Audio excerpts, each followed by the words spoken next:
మిత్రులందరికీ ముందుగా నమస్కారం. నా పేరు వంగరి సాయి కుమార్, జనసేన పార్టీ తెలంగాణ. ఈరోజు మనందరం కూడా చూసుకుంటే తెలంగాణ రాష్ట్ర వ్యాప్తంగా కూడా పలు జిల్లాలలో భారీ నుండి అతి భారీ వర్షాలు కురుస్తున్న సందర్భంగా ప్రజలందరూ కూడా అప్రమత్తంగా ఉండాలి. అదేవిధంగా రైతుల పంట నష్టాలను వేగంగా అంచనా వేసి తక్షణమే సాయం అందించాలని కూడా నేను కాంగ్రెస్ పార్టీ ప్రభుత్వాన్ని కోరుకుంటున్నాను ఈరోజు.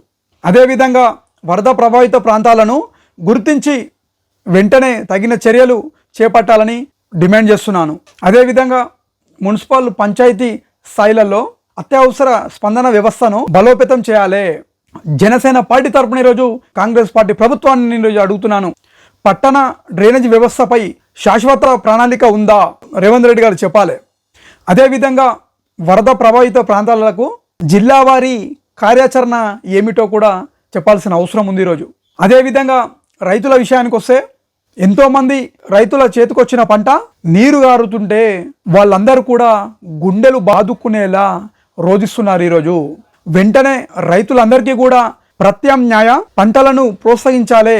అదేవిధంగా రైతులందరికీ కూడా స్పష్టమైన పంటల సలహా గ్రామ స్థాయిలో అందించాలి. మరియు నాణ్యమైన విత్తనాలు, ఎరువులు, పంట బీమా సకాలంలో అందించాలి.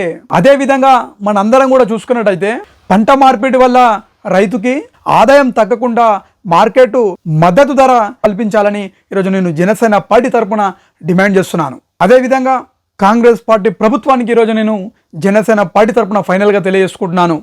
నష్టపోయిన రైతులందరినీ ఆదుకుంటారని, అదేవిధంగా లోతట్టు ముంపు ప్రాంతాలలో ఉన్నటువంటి ప్రజలకి కూడా ఇబ్బంది కలగకుండా బాధ్యతలు వహిస్తారని జనసేన పార్టీ తరఫున కాంగ్రెస్ పార్టీ ప్రభుత్వానికి ఈరోజు నేను డిమాండ్ చేస్తున్నాను.